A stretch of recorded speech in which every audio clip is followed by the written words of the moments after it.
Lorsque l'actualité s'affole, suivez Le Point sur Métropole. Le Point, tous les matins à 8h30, reprise 1h30. Le Point est une courtoisie de MSC Trading. MSC Trading, c'est plus pour moins. Et le plan épargne BNC, une assurance pour votre famille et vos employés. Madame, Monsieur, bonjour. Bienvenue à la rubrique Le Point de Radio et Télémétropole. Merci de votre fidélité, merci surtout de l'intérêt. Sur le plateau ce matin, deux invités. D'abord, Patrick Pellissier, qui est docteur en droit et qui est directeur exécutif de l'Institut... l'Institut, ça s'appelle comment? Haïtien des droits de l'homme. L'Institut haïtien des droits de l'homme, qui n'existait pas avant apparemment. Non. Et puis de notre côté, Ralph Allen. Ralph Allen est l'auteur de ce livre, Tombé au champ d'honneur, les 13 de jeunes Haïtiens.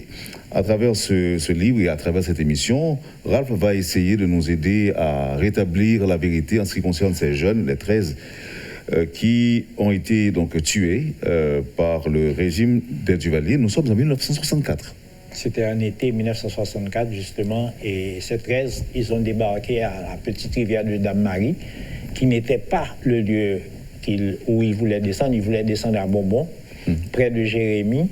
Donc par accident? Non, pas par accident. Non. Alors là, il y a des points d'interrogation. Pourquoi on les a débarqués à la petite rivière de Dame-Marie plutôt qu'à Jérémie? Et le même bateau qui les avait déposé un mois à l'avance, en juin, 2 mois à l'avance, à Saltrou. Et au débarquement, il y a eu des problèmes aussi. Donc le rôle du capitaine du bateau est problématique. Donc on va y arriver. Et permettez d'abord que je vous salue. Docteur Patrick Pellissier, bonjour. Bonjour Monsieur Théodore, bonjour Alain, bonjour téléspectateurs et téléspectatrices de Radio Télémétropole. C'est un véritable plaisir pour moi ce matin d'être avec vous à l'émission Le Point. Ralph, bien qu'on parlait déjà. Oui, c'est ça. Donc, on dit bonjour à tout le monde, mais là, nous avons bâti. Nous avons bâti. Avant que vous parliez de livre là, moi, vraiment intéressé avec Patrick Pellissier, on a parlé de droits humains en Haïti aujourd'hui. De qui ça a parlé? Alors, droits humains, c'est pas en fait. Ou bien dit, droits humains en Haïti, je dis de qui ça n'a parlé, mais droits humains, c'est une question universelle. C'est une question universelle. Et maintenant, nous ramener le souterrain en Haïti, de qui ça n'a parlé. N'a parlé de 2 étapes. Une première étape, nous sommes capables de l'école des pionniers avec le professeur Gérard Goug, qui, dans un premier temps, en 1978, avait le courage de fonder la Ligue haïtienne des droits de l'homme en pleine dictature. Et me salue lui en passant. Mais après la dictature, en 1987, nous avons un mouvement droits de l'homme, un véritable mouvement droits de l'homme qui commençait en Haïti. Et dans le mouvement droits de l'homme, ça, nous retrouvons une prolifération d'organisations, d'associations et des droits de l'homme. Et associations, ça, ils étaient attachés surtout à dénoncer un ensemble de violations parce que violation, ça fait partie de la marque et de la dictature du valériste et qui c'est marque toute dictature qui était gagnée dans la région en Amérique latine à l'époque. C'était disparition forcée, c'était arrestation arbitraire, c'était violation et de la liberté individuelle, c'était des violations de l'intégrité physique et morale de la personne humaine. Et puisque lutte ça, c'est pas une lutte qui aboutit réellement, parce que les violations continuent et les organisations des droits de l'homme ont continué aussi à lutter dans ce sens dans la dénonciation. Mais il y a, je dirais, une deuxième génération d'organisations de droits de l'homme parce que il y aura rendu compte qu'il y a plus de problèmes que violations de droits civils et politiques. Il y a des problèmes économiques, il y a des problèmes sociaux qui sont tout autant des questions des droits de l'homme, bien qu'à un certain moment, tu as tendance à diviser et l'approche, la vision et de la démocratie libérale, des droits de l'homme et la vision socialiste des droits de l'homme, mais c'est un vaste ensemble de normes incontestables. Et en Haïti, et nous remarquons, les revendications qui sont à l'ordre du jour, ce sont des revendications qui sont basées sur droits économiques, sociaux, politiques. Donc, et c'est là que nous retrouvons, c'est quand on parle de droits de l'homme en Haïti, il faut considérer nécessairement ces deux étapes. Mais il y a l'impression que quand on parle de droits de l'homme, c'est une affaire historique. Ça a une période dans l'histoire de l'humanité que ça a commencé. Ça, c'est très intéressant. Déjà, la question de la dignité humaine. Si nous entrons dans les méandres de cette question, nous avons retourné au 4e millénaire avant Jésus-Christ, et côté que les problèmes droits de l'homme, non, ils commencent à se poser. Mais disons que les droits de l'homme connaît une dynamique évolutive extraordinaire à partir de la Seconde Guerre mondiale. Pourquoi à partir de la Seconde Guerre mondiale? C'est parce que, justement, les épreuves de la dictature, les épreuves de la guerre, et pour charrier à travers une déclaration universelle et qui prend des revendications et porter au premier plan des préoccupations internationales. Donc, dès lors, on est capable de dire dans un processus évolutif ça, il y a un niveau de prise de conscience, c'est-à-dire il y a une évolution de la conscience collective parce que nous commencé à dénoncer, et lorsque nous dénoncé, c'est parce que nous indigné. Et là, dynamique ça, aujourd'hui, c'est un aboutissement dans le sens que on est parti d'une déclaration universelle qui s'est déjà en lui-même un appel à considérer la situation actuelle, non prise de conscience. Oui, mais que considérer comme une déclaration, on dit que la déclaration, quoi que proclamée, pas vraiment permettre ou encore favoriser le respect à court terme des droits de l'homme. Oui, en fait, c'est très important de considérer qu'on ne peut pas protéger les droits de l'homme par une simple déclaration. Mais déclaration, c'est une déclaration de principe. Une déclaration de principe, une première, et une déclaration qui répudiait en fait certaines tranches d'histoire. Une déclaration qui condamnait la résignation. Et déclaration ça, il va donner naissance plus tard à des conventions.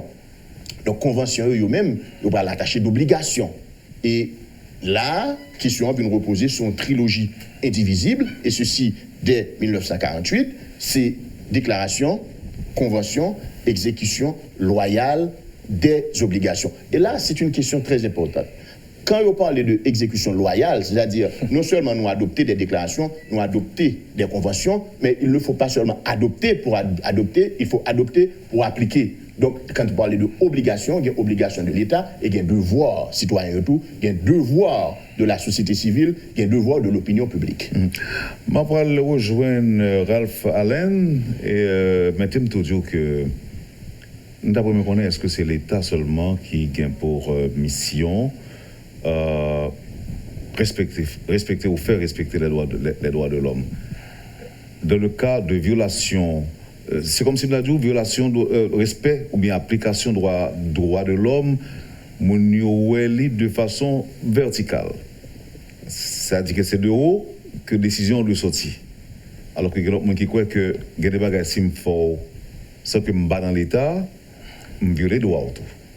Après ça, après. Est-ce que, après ça, après, pour essayer de mieux comprendre problématique et violation de droits mondiaux. Mais permettre que moi arrive sur Ralph Allen. Ralph, où c'est neveu, il y a un monde qui t'es tué, oui, que le régime du Valier t'a tué. C'est neveu Miloudouin, justement, qui était exécuté en même temps que Marcel Numa le 12 novembre 1964 et qui faisait partie des 13 de Jeunes Haïtiens. Ok. Si vous nous font camper sous Jeunes Haïtiens, vous dit au début de l'émission, c'était 13 jeunes. Et c'était très jeunes, mais ils ont tué tous. Ils sont morts au combat, justement. Ils sont tombés au champ d'honneur. Ok. Maintenant, Jeunes Haïtiens, d'abord, ils étaient en formation militaire? Et il y en a qui avaient une formation militaire et d'autres pas. Ils avaient subi un entraînement. Ok. Qu'est-ce qu'on préfère? Vous pouvez me poser une question en français ou bien en créole? Oh non, moi, en créole là-bas. Ok, d'accord.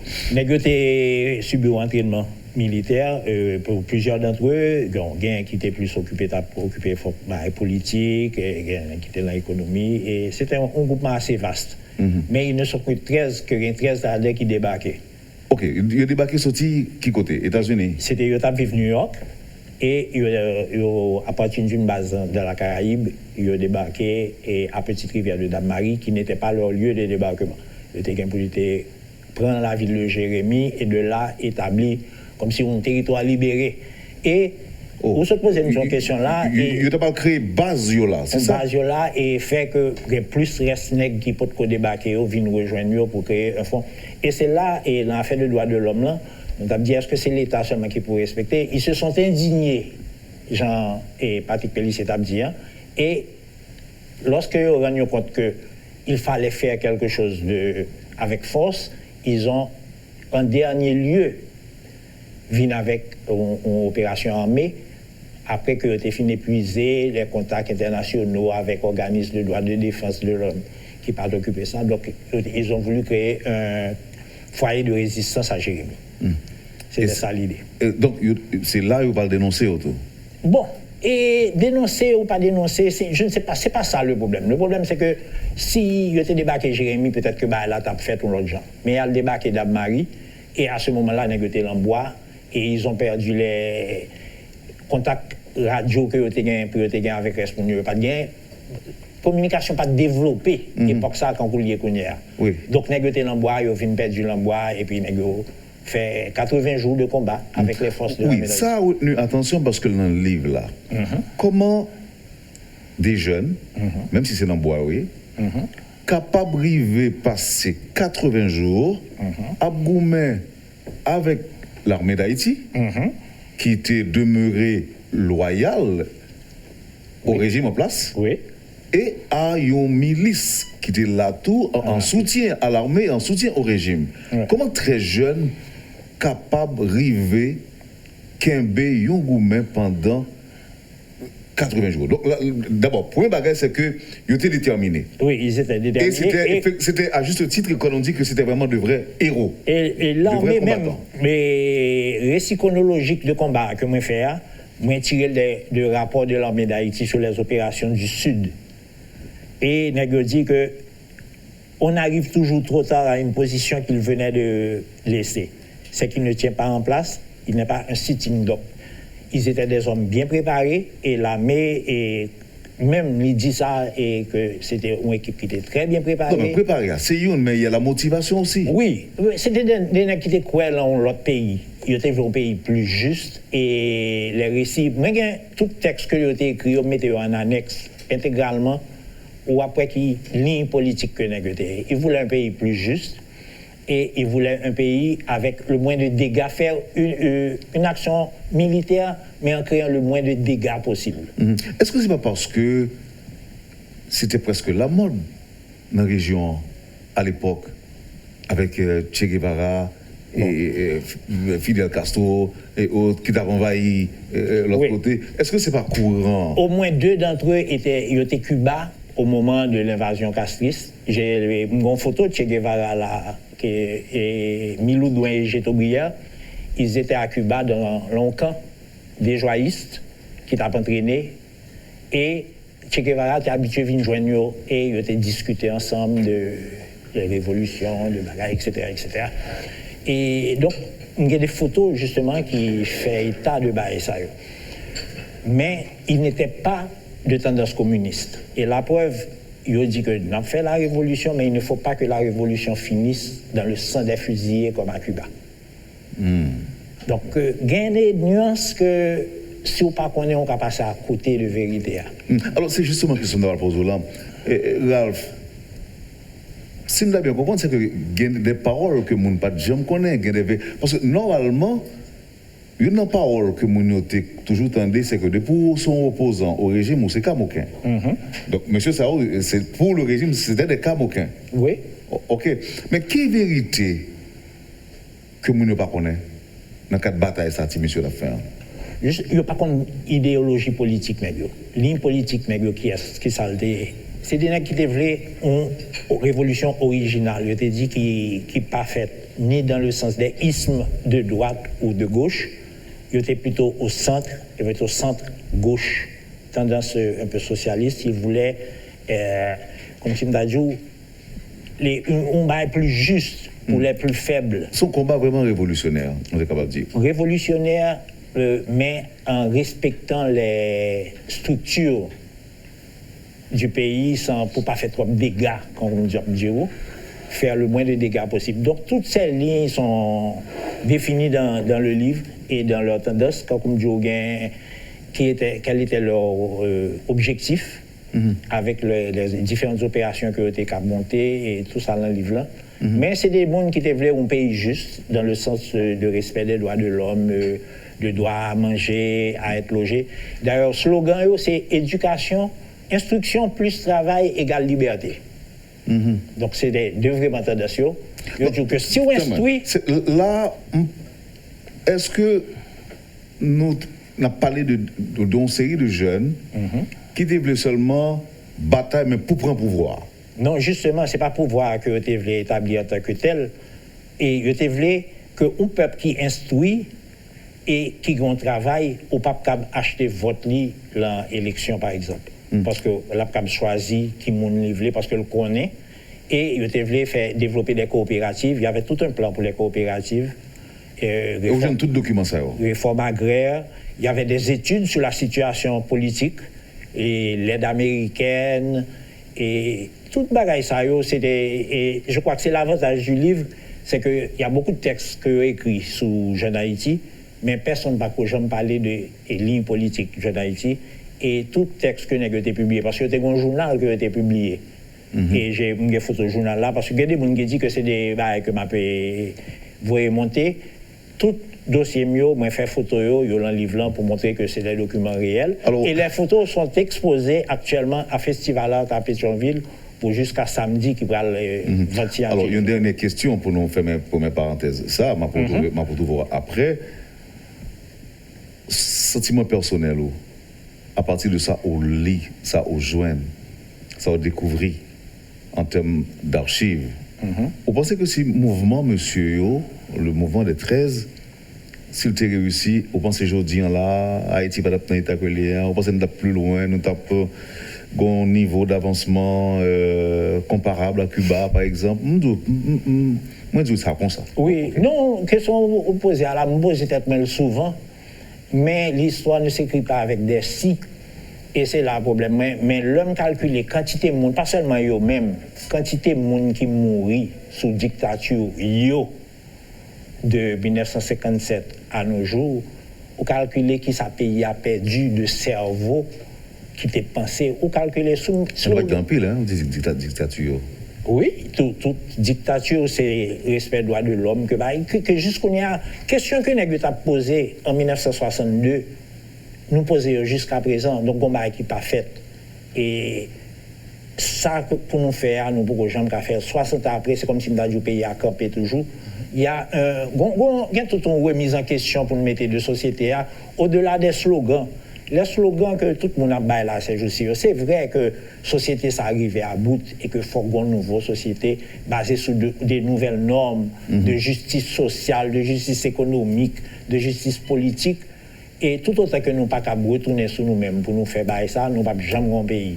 Tous les clivages qui gagnent entre petites ceci et petites cela, nous ne pouvons pas aucun côté avec lui. Et c'est ça que nous avons cherché. Et tout autant que nous ne pouvons pas faire un autre bagage, nous ne pouvons jamais un autre pays. Merci Ralph Allen. M'a rappelé aussi auteur, livre Tombé au champ d'honneur, les 13 de Jeune Haïti. Patrick Pellissier, docteur, vous sont un défenseur de la monde ou bien? Oui, je suis un défenseur de la monde. Ou bien un protecteur de la monde? Je suis un défenseur de la monde. Un défenseur, c'est un protecteur tout. Parce que le rôle est interchangeable. Qui ça récit ça, histoire ça inspiré? Bon. Ça qui passe dans la tête, qui ça le faut comprendre? L'histoire ça a inspiré plusieurs bagages. Premièrement, M. Allen se parlait de toute une époque. Et ou même tout, tu es corroboré avec lui, et dans le sens que tu as une sorte de feu qui t'a embrasé toute région, c'est la révolution. La révolution, c'était contre un ensemble de formes de gouvernement et il était impossible que dans les années 50 et jusqu'aux années 70-80, que un jeune à l'âge de 20 ans, cœur patte, alors cœur à gauche, mais que ou même au patte de gauche. Et parce que tout le monde était inspiré par l'arrivée à la Sierra Maestra de troupe qui était gagné environ 80 monde la d'année et puis qui va le conduire en révolution qui va le réduire dans un premier temps à 14 et puis 20 fusils et puis qui va le conduire en révolution qui va aboutir et fait arrive en 55 qui va l'aboutir et en 59 après 3 ans de combat dans la Sierra Maestra et il va aboutir en victoire à Santa Clara. Mais qui ça qui est important après? Et un régime qui est renversé, un système qui est renversé, un système qui était toléré l'ignorance, un système qui était toléré privilège en dehors des champs de la méritocratie. Il a remplacé par un système qui fait promotion éducation. Je dis en bas quoi gain Cuba un pays pour l'envier dans la question éducation, dans la question santé. Et Cuba imposé des principes et malgré tout problème que le gagnait, embargo, etc. Donc, la révolution, c'est quoi? La révolution, il faut qu'on changement là-dedans. Il faut qu'on changement systématique et parfois, changement est obligé radical. Mais moi-même, une chose qui inspire, c'est que une révolution, on peut obligé faite avec ça. En 1955, c'était normal, c'était époque-là, et déjà la révolution rouge, bien que les socialistes, ça prend plusieurs formes, Cuba. Fidel Castro te dit que la révolution est verte, elle n'est pas rouge. Et Joseph Broz Tito t'a fait une autre forme de socialisme. En Indonésie, il y a une forme de socialisme. Nous, les socialistes, il y a une multiforme. Mais une révolution n'est pas obligée violente. Une révolution qui est capable de faire sans violence. Et dans le contexte que nous sommes là aujourd'hui, c'est dans la logique sans violence pour nous entrer. Parce que je dis, il y a l'autre arme que nous gagnons qui pas arme l'État. Mais comment faire quoi à acteur ou bien à protagoniste que une révolution sans violence est possible? Comment vous faire quoi? Quel est le message? Je pense que la première étape là, c'est est-ce que protagoniste veut en révolution? Ah, ça, il ne faut pas se tromper. Hein? Il ne faut pas se tromper. Est-ce que vous voulez en révolution ou est-ce que vous voulez un changement en faveur d'un secteur ou bien l'autre? Parce que la situation haïtienne, qui s'allie? Nous sommes en train de... Nous faisons face à un bilan qui c'est bilan gouvernance pays pendant 30 dernières années. Et bilan ça, il y a 3 dimensions. D'abord, son bilan qui est économique. Deuxièmement, son bilan qui est social. Troisièmement, son bilan qui est politique. L'économique, parce que vous se dites, et nous avons un pays qui est en stagnation, un produit intérieur brut qui n'a pas bougé depuis plusieurs décennies. Nous avons une inflation qui a voisiné un taux de 20%, et nous avons une croissance qui a vacillé, la tendance est vers le bas, nous risquons de plonger entre 0,1 et moins 6 selon toute expérience. Et nous avons une dimension sociale dans le problème, parce que il y a des revendications dans la rue. Revendication ça c'est pour santé, c'est pour éducation, c'est pour logement, mais pour un bagage qui est plus important aussi, le primum vivere, c'est-à-dire le manger tous les jours, manger pain quotidien. Nous avons plus que 80% de la population qui retrouvent dans la situation ça où les gens sont inquiets quotidiennement de qui ça va manger. Donc mon premier droit qui est violé. Tout à fait. Nous avons une situation politique tout parce qu'on n'a pas de gouvernement, ça fait longtemps, nous pas de budget. Là nous avons une crise des droits de l'homme. Mais nous avons une leçon pour nous tirer. Et pour répondre à la question là, justement, fuck you, de ce chita avec le gouvernement en Colombie et aujourd'hui une solution, nous faire la paix après plus de 20 ans de guerre. Et récemment, je parlé avec un ami libanais qui dit qu'il est arrivé en Haïti en 1984. À ce moment-là, Haïti, c'est une terre d'accueil. Et le arrivé en Haïti, et puis il était en guerre civile, ça fait 250 000 morts. Qui ça amène le jeudi? Ça amène lui nulle part. Donc, chaque fois que protagonistes sont capables de mettre en avant Haïti comme patrimoine commun, comme intérêt, eh bien, il y a possibilité pour que des deux côtés, qu'on dépassement de soi, parce que réalisation des droits de l'homme, c'est produit d'un effort conscient, ces résultats, non, au dépassement de soi. Au saut de une explication tout à l'heure, hein, c'est qui aboutissement des marches, là, mouvement ça, ou bien révolution ça. Est-ce que c'est pour changer les conditions mounio, ou bien est-ce que font changement dans l'intérêt de X ou Y? Alors, en fait, ce qu'il faut regarder des deux côtés, M'Dabdili, si il y a un indice que nous gagnons permettre de dire ça, c'est le fait que Mounio pas capable de chiter ensemble. Chaque fois que vous avez deux entités qui ne sont pas capables de chiter ensemble, ça veut dire que nous avons un problème. Premier problème, non. Il y a plusieurs problèmes. Il y a plusieurs problèmes, mais premier problème, non, c'est que il y a un intérêt pas en commun. Si il y a des intérêts mesquins, privés, particuliers qui séparent Mounio, c'est difficile pour nous rejoindre. Mais si nous avons un intérêt en commun, c'est facile pour nous. Même quand nous avons des différences, même quand nous avons des divergences, même quand nous avons des barrières idéologiques. Donc ça veut dire que si même ça qui animé les jeunes, les 13, c'est même sentiment ça qui animé nos politiciens d'aujourd'hui, et puis il y a un pile gros changement qui a fait dans le pays. C'est ça. Moi-même, je pense que oui, mais changement ça, à partir de ça qui a animé les 13 là, c'est un changement qui vous fait sans armes. C'est un changement qui vous fait sans violence. C'est un changement qui vous fait dans le dépassement de soi. En tout cas, il y a un auditeur qui dit nous que nous sommes capables de faire une révolution mentale. Bon, voilà, justement, c'est parce que l'auditeur là, il conclut mon long propos. Donc, dit qu'il y a une révolution. Parce qu'en Chine, nous avons une révolution qui est faite sans violence. Et en pile côté, il y a une révolution qui est faite sans violence. Donc, en fait, parce que la révolution, c'est quoi? C'est pas phase bataille là. C'est qui sont prêts à l'entreprendre après. Parce que nous menons bataille, parce que souvent, bien que chaque période, il y a une formule, il y a une méthode. Tout à fait. Dans l'époque, monsieur, dans l'époque les 13, ça c'est pas. Il n'y a pas de l'autre choix. Pas de l'autre choix, c'est pas les armes. Mais je dis avec l'évolution, donc capable de chita attendez. Mais question de poser, Patrick, révolution mentale là, oui, mais comment? Qui est-ce qui va initier cette révolution? Comment on va le faire au public adhérer à l'idée ça, qui d'ailleurs c'est la seule solution pour nous arriver de l'autre côté, mais comment on va râler au grand public à penser en commun? Premièrement, je pense que nous avons besoin d'un porteur d'idéologie. Parce que l'histoire, il est faite avec les hommes, il est faite avec les masses, et il est faite surtout avec un grand homme. Et nous avons besoin de tout analyser et pendant 30 dernières années, ça et violence sans côté le menem. Parce que soit font bagage chaque jour, il n'y a pas bon résultat. Karl Marx dit, ou bon problème, si vous continuez à faire. Donc, vous supposez changer de méthode, changer de armes. Et bon, l'autre bagage qui arrive, c'est très important. Aujourd'hui, on dit qu'à l'époque, il n'y a pas de le choix, c'était les armes. Oui. Aujourd'hui, nous n'avons pas le choix. C'est dépassement de soi. C'est chiter ensemble, c'est travailler ensemble.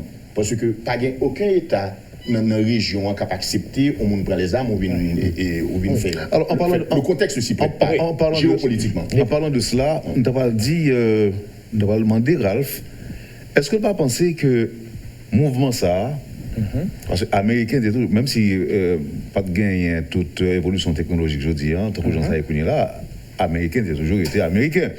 Est-ce que pas pensé que débattement monsieur Offert, américain, en fait, États-Unis, côté négocié, qui était déjà un allié, en quelque sorte, à pays d'Haïti, qui tape gourmet contre Camoquin, contre communistes et autres. Est-ce que pas penser que une communication qui sortit aux États-Unis qui fait régime en place là qu'on est, que attention, il y a 13 petits Camoquins qui ont débarqué, prendre des dispositions. Ou pas quoi ça? Bon, c'est possible. D'ailleurs, en jeux internationaux, même qui conservé avec un nègre et puis après ça, il a gué en cours de route. Et récemment encore, ça s'est arrivé où que les nègres qui forment les nègres, après ça, ils viennent vendre ou whatever. Mais ce n'est pas ça le problème là. Le problème là, c'est que conditions internationales, comme je dis, Nèg yo te même analysé ça dans le texte. Yo dit que américain que c'est pas remè Duvalier, mais il pas gain une alternative à Duvalier. Donc il plutôt comme s'il a joué safe, l'a joué et il est prudent. Et même il y a eu des coupures de journaux que d'ailleurs qui dans le livre, il y a traduction du texte côté il dit que l'aide américaine, il dit Duvalier, il y a mal aide, mais Duvalier servait à aide là pour faire parler. Et il dit américain, tout autant que nous avons des Duvalier, nous pas des causes là, il faut changer de et des peuples haïtiens. Donc l'aide est détournée, il faut ou bien que nous stoppions l'aide là, ou bien que l'aide là à l'ouest que les Américains aient une chance pour une fois de joindre de l'autre monde, de l'autre acteur, côté que tu as servi avec aider au bénéfice du peuple haïtien au lieu que c'est au bénéfice d'une clique. Jusqu'à présent, on peut se poser la question, est-ce que quelque chose a changé depuis lors? Tout le monde qui répond ça. Alors, monsieur, nous pas fini avec Patissa, mais je m'a rappelé que ces jeunes-là, tout le monde entendait ça que dit, ça vous voulez faire, nous connaît. Vous entendez souvent parler des verbes pro-jérémiennes et l'implication de l'armée dans le massacre ça. Et il y a des petits gens qui sont morts tout. D'après ça. Nous avons les photos, nous avons des photos toutes victimes verbes jérémiennes dans le livre là. Et moi-même, j'ai chance de joindre un ancien militaire qui était rapporteur de enquête que l'armée d'Haïti a fait après 87 sur les verbes jérémiennes.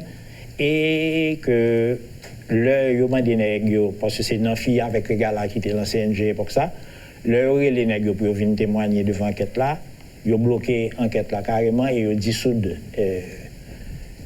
commission. Peut-être nous avons tourné pour dire non d'abord même pour ça peut dissoudre mais gon bagay que gon information que me gagne tout. Je dis que monsieur pendant à Goumen, il pas voulu tirer sur soldats l'armée d'Haïti, il tirer sur tête yo. Oui, justement. C'était vrai ça? Oui, et yo même dit nèg yo et que attention monsieur n'a foué bouche là ça pas garder ça Duvalier n'a problème, c'est pas avec l'armée. Et c'est le rapport. Mais est-ce que le message a été compris? Est-ce que soldats au Goumen, est-ce que tu comprends ça? Il y a un pile d'acteurs qui combattent nèg qui vivent toujours, il y a même qui a écrit livre sur eux. Et c'est eux-mêmes qui ont demandé, est-ce que vous regrettez que vous pas changé quand et pour ça, peut-être que le pays a de l'autre côté. Mais Nègre dit pas en affaire avec l'armée, mais on a affaire avec les miliciens. Ils tirent sur les miliciens. Dès le départ, ils ont travaillé vraiment, ils ont frappé les miliciens au fort, jusqu'à ce que les miliciens ont demandé un uniforme de l'armée parce qu'ils ont rendu compte que c'est sur eux qu'ils ont tiré. En tout cas, et Jean dit là tout à l'heure, c'est un pas dire passionnant, mais c'est une histoire triste, mais quand même qui méritait approfondie, de la mesure où là, c'est pour me faire confiance dans la parole qu'on dit, c'est pas des gens qui tapent gourmet pour prendre pouvoir, c'est des gens qui tapent gourmet pour changer un pays. Justement, et moi c'est que côté que le passé en fait nous comprendre présent, mais présent qu'a expliqué qui ça passé à té. Parce que c'est le même bagage qui a répété, tout autant ne va changer, on a les mêmes résultats que Patrick se dit là. Patrick Pellissier, docteur et directeur exécutif de l'Institut des droits de l'homme en Haïti, et Ralph Allen, auteur de ce livre, Tombé au champ d'honneur, les 13 de jeunes Haïti, sont donc les invités de la rubrique Le Point de ce matin. On observe la pause et à tout de suite. Le Point est une courtoisie de MSC Trading. MSC Trading, c'est plus pour moins.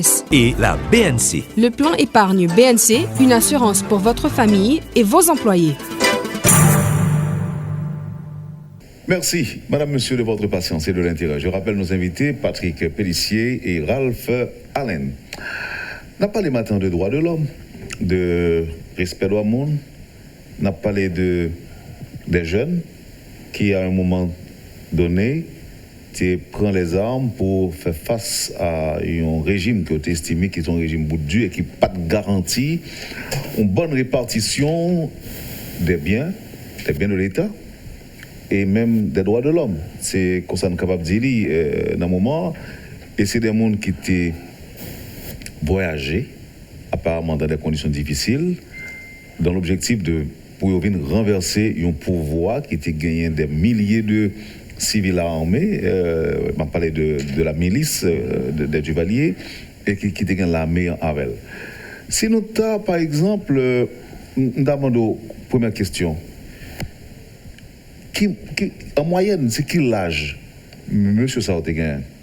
Moi, c'est des jeunes qui ont entre 20 et 30 ans. La majorité, il y a une qui a 40 ans ou 40 ans et plus. Mais la moyenne, c'était 30 ans. Moyenne 30 ans. C'est 30 ans. Et moi, j'ai un monde qui était un partenaire, un monsieur, qui a expliqué que les rencontres du samedi soir, là, ils ont fait belle, balle, ils danser, etc. Et puis à un certain moment de la durée, la vie a changé. Bon, monsieur, nous allons faire la révolution. Nous tous nous d'accord. Mais comment nous allons le faire? Avec qui monde? Pour qui ça? Pourquoi pas? Pour chercher, pour vous rendre compte que pas faire pourquoi il faut gagner en alliance.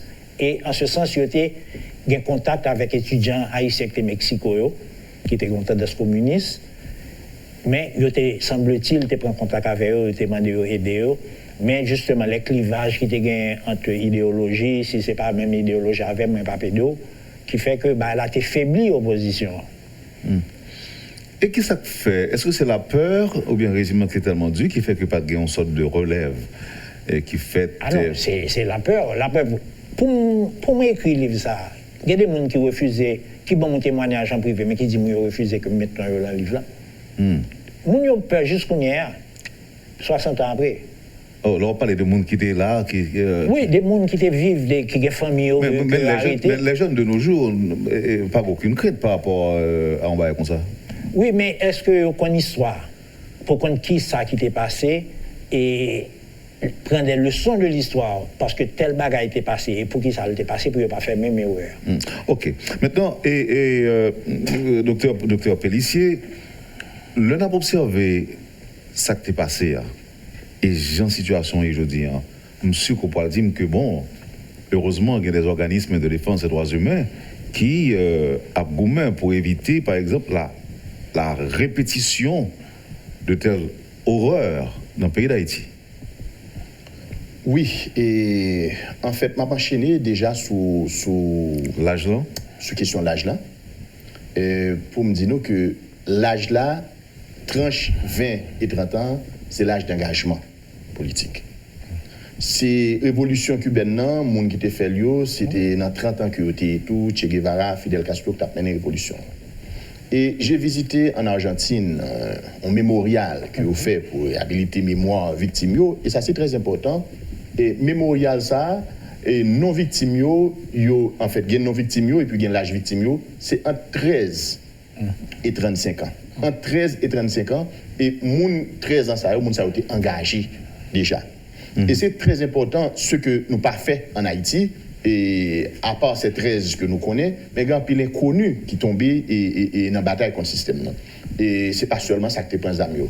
Donc en Argentine, ça a fait des banques d'ADN.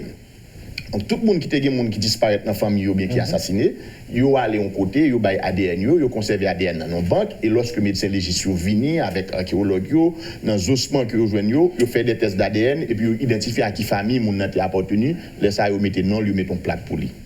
Réhabilitation mémoire là, son bagage qui est extrêmement important et pas qu'à une réconciliation sans réhabilitation mémoire. C'est un bagage qui fait riche chaque fois qu'il a parlé de réconciliation en Haïti. Et réconciliation, c'est déjà, il passe par un jugement. Et jugement, il faut gagner reconnaissance. Il faut que les gens qui ont jugé, indexé, connaissent mes faits et faux faits. Définitivement. Et après ça, qu'on est là, il faut nous passer par réhabilitation mémoire victime. Là, nous faisons réhabiliter mémoire victime avec des fact-finding teams, comme il y a en anglais, des gens qui cherchent preuves, évidence, réalité. Et qu'on est là, il faut nous passer dans pardon et après pardon et réconciliation. Son enchaînement, c'est toute une méthode. Donc, nous ne sommes pas capables de passer d'une violation à une réconciliation. Ce n'est pas comme ça que le bagage fait. Donc, et pour moi, venir sur cette question pour là, je pense que il y a un bagage qui est extrêmement important après la Seconde Guerre mondiale. Et la question a été décidée de San Francisco. Et l'État a été mis d'accord que la Charte internationale des droits de l'homme faut être contenu en déclaration universelle des droits de l'homme. Mais puisque la guerre, la Seconde Guerre mondiale, a été une guerre des droits de l'homme, donc il était impossible pour la Charte internationale là, de pas gagner des dispositions qui empêchaient le retour atrocités. Donc ça, c'est sur le plan international. Et nous prenons question, nous menons nous sortis sur le plan macro, nous menons en Haïti, n'est-ce pas? Et justement, organisation, c'est dispositif qu'il a pour empêcher qu'on retour. Et par contre, si nous suivons ça, la presse particulièrement, chaque fois que liberté d'expression menacée, nous voyons que tout média honnête réagit. Ils font fond commun. C'est parce que son acquis qui est important pour eux, acquis 1986 ça. Donc, monter en puissance l'organisation des droits de l'homme, moi-même toujours dit un bagaille, et pour quelle que soit la raison que vous faites là, ce qui est important, c'est que les droits de l'homme ne sont pas moins annoncés. On connaît que vous avez des droits, et on est capable de revendiquer, et on est capable de porter forfait et méfait devant la communauté internationale, parce que ça a commencé à une certaine époque, depuis nous entrer dans la longue époque des baïonnettes là, mais comme disait Gérard Goug, les baïonnettes n'ont pas été intelligentes. Quelle est la situation, je dis, en Haïti? Eh bien, écoute, situation, je dis, nous avons un ensemble de défis qui campent devant nous. C'est des défis majeurs. Organisation doit humains a travaillé dans des conditions difficiles parce que nous avons une première génération moun qui combattent la dictature et première génération ça ils quitté un héritage pour nous on capable dire c'est une pièce que monté son instrument que monté de toute pièce à effet sur ingénierie que nous relève constitution 87 là. Constitution qui gagne toute émotion époque là là-dedans qui gagne tout problème qui gagne mais qui constituait des avancées importantes pour et pour te réconcilier peuple là réconcilier moun yo n'est-ce pas et pour te marquer un nouveau départ. Je dis à nous gagne une deuxième génération qui prend relais. Génération ça nous voyons que lui-même là maintenant l'autre combat. C'est combat contre exclusion sociale là. Récemment publié un article et la fin des murs. C'est pas que mur yo fini mais nous entrons dans une dynamique et son dynamique régionale lui que lié parce que lui fait partie d'un processus de maturité naturelle des peuples. Dans la région, dans un premier temps, c'était combat contre la colonisation. Dans un deuxième temps, c'est combat contre la dictature. Et nous entrons dans une troisième vague, une troisième époque, qui c'est combat contre l'exclusion sociale. Donc Haïti, c'est un pays qui a un plus gros coefficient de Gini, c'est-à-dire plus grande inégalité entre moun, inégalité sociale. Donc je dis, et c'est là combat ça, il circonscrit, mais en considérant que ça nous a bataille pour eux avant eux, qui était manque dictature là, ils pas systématique, mais ils pas fini non plus. Ok. Et c'est-à-dire que en pile un problème demeurer. Je dis, tout à fait. Combat contre l'inégalité sociale là, n'a pas retourné à explication que avant eux. Comment pour le résoudre? Est-ce que très certainement c'est pas par la violence, nous dit que c'est par une révolution mentale. C'est ça nous dit tout à l'heure, mais dans le contexte que nous y est aujourd'hui là, quelle méthode, quel procédé à choisir pour de meilleurs résultats, et ceci, je ne vais pas dire à court terme, mais au moins à moyen terme. Parce qu'en exercice dans la rue, si on n'a pas de inégalité sociale, il y a des problèmes qui sautent aux yeux. N'est-ce pas? Ça que tu as dû faire, je dis. Je pense que derrière ça, il y a toute une pédagogie. Une pédagogie, et déjà, premièrement, question inégalité sociale, elle a été posée dès 1806, et à travers une crise que nous avons les crises d'orientation, et puis l'histoire est la crise d'orientation, et crise qui va aboutir à scission pays en deux États rivaux, n'est-ce pas? Et après période ça, nous avons un pile auteur, un pile écrivain, un pile penseur qui tirait sonnette d'alarme sous problème inégalité sociale bien en Haïti. Et notamment, nous avons Montalvo Despeignes qui était publié en 1975 une thèse, et côté que il était montré que il y a deux droits. Nous avons un droit formel dans le pays, nous avons un droit informel. Le droit formel là, il est codifié, il est d'origine napoléonienne, c'est ça n'a pas servi.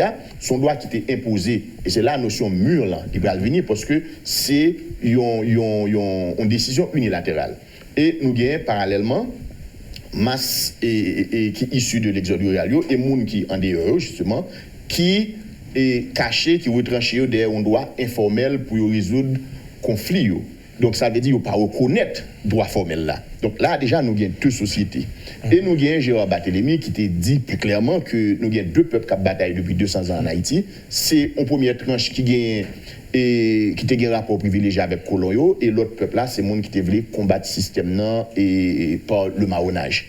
Je dis, nous entrons dynamique, ça va continuer, clivage, ça va continuer. Et son clivage qui est dangereux, il a parlé de petite pétition, petite dessaline. Je pense que ce sont des discours, quel que soit dans le sens où prendre, ce sont des discours d'exclusion que liés. Donc, parce qu'il faut éviter les extrémités. Et ça, c'est très important. Parce que tout extrémiste, les sous-tendent, une forme d'exclusion, en quelque sorte. Nous entraînons. Non. Nous, en pédagogie, toute une méthode avec vous. Nous, on te dit que c'est toute une pédagogie, n'est-ce pas? Pédagogie, c'est que nous entraînons côté que nous ratifier des conventions internationales, notamment le pacte international relatif aux lois économiques, sociopolitiques. Parce que nous avons problèmes sociaux, justement. Et c'est des engagements internationaux que nous prenons. Et engagements internationaux, ça, nous gagnons pour nous réaliser au fur et à mesure en fonction de moyens. Il ne faut nous pas croire que pour avoir un coup de baguette magique, deux messieurs veulent qu'on qui va le pouvoir et puis tout le monde va l'école, l'éducation. Non, ça va pas faire comme ça. En quel côté, ça dépend de qui richesse nous produit et qui gouvernance que nous gagnons. Et je dis, il faut nous mettre en application et disposition ça et il faut nous agencer avec budget nous. Mais pour cela, nous avons besoin des mondes, nous avons besoin déjà en volonté, mais derrière volonté ça, il faut qu'il y ait des techniciens. Docteur Pélissier. Question aux auditeurs. Je ne sais pas si c'est une question, mais c'est une remarque. Il y a un auditeur qui fait quoi que le peuple a pour devoir et même un droit pour l'exprimer d'une façon que le trouve qui est plus facile. Revendication, on fait pression sur le gouvernement et sur l'État pour changer l'ordre des choses. En sa faveur, évidemment. Mais quand c'est des politiciens qui ont violé les droits citoyens, quel recours? Là, je comprends que l'auditeur a voulu parler des politiciens qui obligent des gens à retailler sous menace de violence, par exemple. Quel recours? En fait, on comprend une question, auditeur là très bien. Déjà, son question qui entrait dans la pensée collective et par rapport aux révolutions et dans la Déclaration universelle des droits de l'homme, dans le préambule là même, où elle reconnaît le droit à la révolte comme premier droit de l'homme, parce que en fait, faut l'État ait pour obligation pour établir un régime de droit et de liberté pour que l'homme ne soit pas contraint en ultime recours à la violence, à la révolte, alors contre la tyrannie et l'oppression. Donc, on a parlé de droit à la révolte. Ça veut dire, si on a un système qui oppresse, il n'y a pas qu'à dire qu'il n'y a pas qu'à révolter contre lui-même. C'est comme si on a un système colonial esclavagiste là, où l'esclavage est supposé rester en dedans. Mais, il faut nous très très prudents. Il ne faut nous pas confondre révolution avec craser brisé. Il ne faut nous pas confondre révolution avec un mené qui n'a pas une idéologie et qui n'a pas un porteur idéologie en derrière lui. Je ne pas dire que c'est ça qui définit actuellement, mais en termes de responsabilité, il y a un bagage qui est clair. L'État a violé les droits de l'homme. Et gagnons une mauvaise gouvernance. L'État a violé les droits de l'homme, et lorsque l'État fait même bagarre avec les citoyens, on a parlé de politiciens justement, eh bien, agent l'État, il y a deux responsabilités. Premièrement, il commet une infraction, qui peut importe non pas infraction selon la loi, mais il commet une violation des droits de l'homme parce qu'il appartient à l'État qui a pour obligation suprême de protéger les droits de l'homme. Mais mon citoyen qui commet infraction, eh bien, il est capable de crime, il est capable de meurtre, il est capable d'assassinat, il est capable de tout ça, nous est capable de destruction, n'est-ce pas, qui est condamné par le code pénal, qui est condamné, n'est-ce pas, par un ensemble de textes, mais ce n'est pas une violation de droit lié, parce que moun ça qui fait là, il n'est pas représenté l'État. Il viole à devoir citoyen li, il commet une infraction contre la loi, il commet une infraction contre l'ordre public. Donc, il est supposé poursuivre, juger, condamner à la hauteur de ça que le commet là, mais ce n'est pas une violation des droits de l'homme que lié, parce que mon responsabilité que l'État sur le plan international, que l'individu ça, il n'est pas gagné lui-même. Mais d'après moi, c'est difficile pour moi d'un professeur ça, mais est-ce qu'on est capable de tirer réponse courte parce qu'on a une liste de questions à poser. Bon, là, il y en a d'ailleurs, je suis capable rapidement utiliser, même d'après moi, une réponse courte avant que je conclue avec Patrick Pélissier sur le livre là. Vous parlez? Oui, pas de problème. Ok. Pour ça, en Haïti, on parle souvent de droits humains, pourtant dans l'autre pays, on parle des droits de l'homme ou droits du citoyen. Et je pense que là, il y a un débat que moi-même personnellement, et je prends responsabilité pour ça, moi, il y a un faux débat. Et quand on dit droits humains, c'est. En fait, je sous-tends que droits humains parlent de tout le monde. Il n'y a pas fait distinction entre hommes et femmes. Tandis que quand on dit droits de l'homme, c'est masculin, même le droit écrit avec grand D, homme écrit avec grand H. Donc, bon, ça t'a demandé pour nous amender Bible, amender toute bagaille. Mais et ça qui arrive, c'est que base droit de l'homme, c'est très important, très important. D'ailleurs, que la communauté comprenne bien ça, m'a dit. Oui, mais faut oui.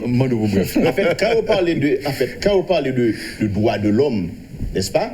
Eh bien, il y a deux bagailles qui sont communes à tous les hommes. C'est l'origine et la fin. En dans l'origine, fin ça, il y a la dignité humaine. Ça veut dire, droit de l'homme, c'est base dignité humaine, et fondé sur l'égalité, le postulat de l'égalité de tous les hommes. Et si nous regardons tout texte, nous les droits humains et ou droits de l'homme, texte, il y a une disposition générale qui dit que droit ça, il reconnaît à tout le monde sans discrimination basée sur le sexe, la race, la couleur, la religion, orientation sexuelle, etc. Donc c'est le principe, n'est-ce pas, de l'universalité, et c'est des lois qui appartiennent à tout le monde. Okay. Donc, débat ça, merci, maître. Merci. Quels sont les rôles fondamentaux des organismes des droits humains dans un pays comme Haïti? Et dans un pays comme Haïti, déjà, le premier rôle des organisations des droits humains, c'est de faire du bruit. Faire du bruit, c'est dans le sens positif, c'est pas dans le sens négatif, c'est-à-dire dénoncer les violations. Donc, dans le sens que, dans le sens que, Mounsayo, qui est dans l'organisation, ils représentent bouche victime auprès de l'autorité. C'est pour apporter à l'autorité ça qui fait. Mais ce n'est pas seulement ça. Il y a éducation, n'est-ce pas? Il y a information, n'est-ce pas? Il y a enseignement, il y a diffusion. Donc, c'est dans la dynamique ça que l'Institut haïtien des droits de l'homme inscrit. Très bien, professeur. En Haïti, on énumère combien d'organismes des droits humains? Quels sont leurs moyens de survie? Bon, moi-même, je n'ai pas de statistiques. Et je connais que il y a une première génération d'organisations, génération ça, qui quasiment disparaît. Et puis, il y a une deuxième génération, un organisme, n'est-ce pas, de droits humains, défini par l'article 1er de la Convention de Strasbourg sur la reconnaissance de la personnalité juridique et des organisations des droits humains, qui est basée sur deux principes. Premièrement, une reconnaissance légale sur le plan interne, mais une organisation qui poursuit un but non lucratif. Merci, donc, maître. Moyen, c'est contribution membres, c'est don, c'est ça qui. Ok. Est-ce qu'un organisme des droits humains est capable de recevoir de l'aide en espèces ou en nature du gouvernement ou de l'opposition, ou bien directement financé par une autre branche droits humains basés à l'extérieur? Et justement, je pense que il y a une question qui échappe nous là. Et c'est que nous pensons que l'État n'est pas capable de financer. Au contraire, c'est l'État pour financer et organisation de droits humains, aussi budget est capable. Mais statut organisation tout, il dit comment organisation fonctionne. Donc, il est ouvert à dons, il est ouvert à soutien l'autre organisation, il est ouvert à des coopérations, et son principe international. Pour nous réaliser les droits de l'homme, il faut nous compter sur coopération internationale. La coopération internationale, ce n'est pas seulement l'État avec l'État, mais coopération entre l'État ou bien une institution nationale, un État étranger, ou bien entre les institutions. Bon, c'est vrai que je ne fais pas de parole à l'auditeur, mais c'est une question qui n'engage que l'auditeur. Bon, et lorsque ces organismes droits humains qui appuient violation de droits humains, nous sommes ça là pendant la période de l'OCLAN. Je pense que si une organisation droits humains appuie violation de droits humains au sens propre, je pense que l'organisation, ça, n'est pas dans le cadre bully, n'est pas dans le cadre mission. Donc, si c'est une interprétation subjective d'une position que l'organisation prend, là, nous sommes capables de faire débat sur ça. Mais s'il est avéré clairement que une organisation de droits humains qui appuie et violation de droits humains, je pense que c'est très paradoxal. Qui sont besoin pour former une organisation de droits humains? Eh bien, pour former une organisation de droits humains, déjà, on a besoin de ressources. On a besoin de ressources, et monde qui est dans l'organisation, et on a besoin d'un statut qui définit clairement qui mission organisation, qui objectif, côté nous pour aller, et puis on a besoin de volonté pour mettre en œuvre. Est-ce que vous pouvez improviser un défenseur de droits humains un bon petit matin? Gombaga qui arrive, c'est que droit de l'homme contraint nous à une dialectique qui est très complexe. C'est la dialectique de l'altérité et de l'identité. Du moins, et de l'autre. Il enseigne nous sans détour que nous sommes seule communauté humaine. Il entraîne nous dans un univers qui est complexe, parce que premièrement, c'est un instrument de référence, mais c'est un processus de synthèse. Et dans l'instrument de référence, ça, c'est le langage commun, l'humanité que lié. Ça veut dire, défenseur de droits humains, ce n'est pas forcément un monde qui cache derrière une organisation. Les gens qui derrière l'organisation, ils ne doivent du tout pas un défenseur de droits humains, ils ne doivent pas le sens des droits humains, ils ne doivent pas le sens de l'être humain, ils ne doivent pas ça dans le cœur, c'est l'autre bagarre à régler. Mais défenseur de droits humains, c'est journalistes qui, en province, qui constatent une violation et puis qui relaient l'autre radio pour ces rapporteurs. Il dit radio ça, c'est reporter radio. Il dit radio ça, mais ça a passé. Et l'hypothèse, ça a passé, n'est-ce pas, au plus haut niveau de l'opinion publique. Il fait l'État qu'on est. C'est tout autant un défenseur de droits humains que un monde qui est dans une organisation. Merci, professeur. Et on a fini avec Ralph. Ralph, malgré tout ça, on a reproché à l'Organisation de défense des droits humains, il y a des gens qui estimaient que la présence est utile. Définitivement. Si tu gagné, bon, bien que je ne sais pas comment d'avoir évolué sous le régime du Duvalier, mais je dis que si tu gagné une organisation de défense des droits humains sous Duvalier, c'est très jeune, dont tonton n'a pas mourir. Bon, et époque ça, pas de institution. Bon, il y a un problème que nous pas évoqué là. Pour qui ça, de 86 à la situation détériorée? Ce n'est pas parce que après 86, c'était plus mal que Duvalier, c'est que Duvalier a détruit toute institution qui est dans le pays. Donc, où est un pays ravagé, c'est comme si son pays était la guerre qui était faite, il n'y avait aucune institution.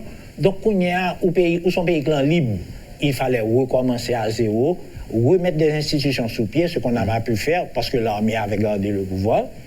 Donc, nous venons gagner une bande de dommages qui viennent causer parce que nous n'avons pas de structure qui peut reprendre la relève. Mais maintenant, côté de aller, tout autant que nous pas changer ça, nous pas jamais construire. C'est construire pour nous construire et c'est ça qui est le plus gros problème. Qui est le 20 signature en fait? Bon, 20 signature l'a fait samedi et à partir de 11h dans le festival art dans Pétionville. Et samedi et dimanche parce que je prévois que même le dimanche quand il y a des gens qui sont intéressés venir qui pas venir samedi. Donc on fait sous 2 jours et le festival art à Pétionville. Et on attend tout le monde. Quoi. Combien de quoi 2275 gouttes, l'équivalent à peu près de $25. Et nous essayons de mettre le plus bas possible. Et si les livres en vendent, je pense que nous avons des bibliothèques dans toutes les écoles. Parce que là, pour classe finale, réto philo, les gens qui sont intéressés, je pense que nous avons à toute bibliothèque de l'école, ou exemplaire au moins. Et peut-être plus, suivant le succès du livre gagné, parce qu'il faut que l'histoire soit connue. Ça permet de nous comprendre l'histoire, ça permet de nous comprendre hier, ça permet de nous comprendre aujourd'hui, ça permet de nous construire demain. Vous croyez ça, maître? Oui, je crois ça et je pense que la mémoire, c'est extrêmement important. Donc, le nous enseigner à la génération présente ça qui t'est passé. Et je pense que c'est un travail de non-répétition. Merci infiniment, Ralph Allen. Merci pour le livre ça, qui est de me comprendre un pile bagage et tout, qui fait moins drame ça en l'autre genre, et qui fait me comprendre mieux surtout. Bon, je ne vais pas ajouter un petit bagage. Ce n'est pas un livre d'opinion, je ne vais pas faire aucune analyse, c'est un livre factuel, c'est les faits comme ils se sont présentés et les textes que Jeune Haïti écrit. Je n'ai pas d'opinion là-dedans, ce n'est pas un livre d'opinion. Rien à voir, j'ai fait coller les témoignages et les documents d'archives. Merci. Et m'a rappelé le livre, c'est Tomber au champ d'honneur, les 13 de Jeune Haïti. Ralph Allen. Docteur Pellissier, Patrick Pellissier, à ne pas confondre avec notre ancien collaborateur. Traffic Jam. Traffic Jam, voilà. Merci infiniment et à nous toutes, et passons une bonne journée avec Métropole. Merci parce que nous étions disponibles et puis nous casser rendez-vous pour l'autre. Merci. Pour nous parler encore du droit de l'homme et encore de l'histoire de ces jeunes qui ont été tués sous le régime des Duvalier. C'était en 1964. Et les 2 derniers ont été tués non loin du cimetière, c'est ça? Oui, sur le mur nord-ouest du cimetière. Et drôle de chose, c'était des amis d'enfance. Ils étaient voisins. C'est des gens côté qu'on est. Et bon, on était mon oncle là-dedans. Et Marcel Numa était l'oncle d'Anaïs Chavenet d'ailleurs. Merci encore une fois, messieurs. Vous avez suivi, madame, monsieur, la rubrique Le Point de Radio et Télémétropole. Merci de l'accueil. Merci de nous avoir accueillis chez vous, justement. Avec nous ce matin, Ralph Allen et Patrick Pellissier. Merci encore une fois. Passez une excellente journée avec Métropole et à demain. Lorsque l'actualité s'affole, suivez le point sur Métropole. Le point tous les matins à 8h30, reprise 1h30. Le point est une courtoisie de MSC Trading. MSC Trading, c'est plus pour moins. Et le plan épargne BNC, Une assurance pour votre famille et vos employés.